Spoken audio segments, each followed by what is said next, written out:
Hello everyone. My name is Kelly. So yeah, my story is quite interesting. Before I met the Lord, life was just really dark and lost. I was lost and I felt really broken inside. Um, and how I met the Lord was I used to be a real sucker for romance novels. That was my jam. And then at home, we had this book called Redeeming Love, and it looked exactly like a romance novel. And I remember thinking, I'm reading that book. And I thought it was a classic romance novel, but it really was not that. I thought that the guy meets the girl and they fall in love and they have this whirlwind romance. But it was actually a story about God's love for us sinners. And it was just incredible. So the author bases it on the book of Hosea in the Bible, and then she creates her own fictional story around that.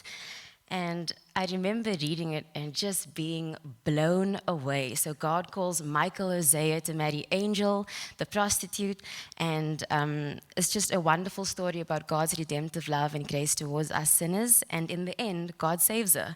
But in the beginning, she wanted nothing to do with God. She was like, who is God and where is he? Because the life I've led, there is no God.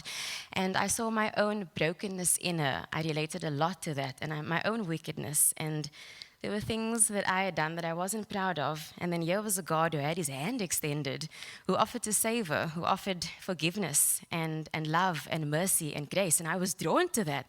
And I thought, yo, if God can do it for someone like her, then I'm sure he can do it for me. But I just didn't know how to get there. I was just really drawn to that. And so I thought, okay, I want to get to know this God who saves people like me and like Angel. And then nothing happened immediately after I read the book. I was still doing the same sinful things, but I had started speaking to God because in the book, Michael Hosea was very honest in the way he spoke to Jesus, and so I did the same thing. And I was talking to God, and I was still doing the same sinful things.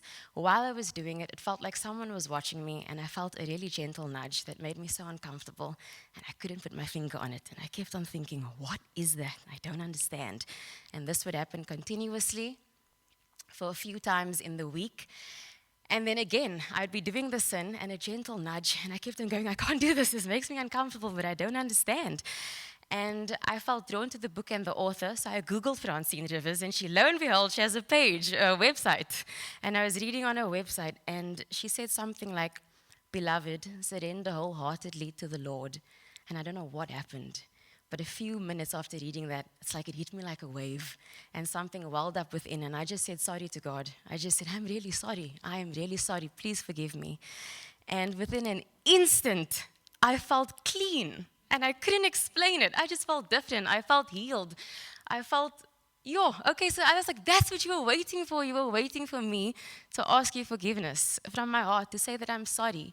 And that was the moment of my new birth with the Lord Jesus Christ, and it was just very, very special. Life with Jesus is not easy. It's very difficult, but I will say that the Christian life, with all its struggles and with all its pains, is 100% worth it. And I'd go through all of that. I mean, I'm only 11 months old, but I'd go through all of the pain and suffering all over again. Just the joy of knowing Jesus, nothing compares. It's just like Paul the Apostle says, to live is Christ and to die is gain.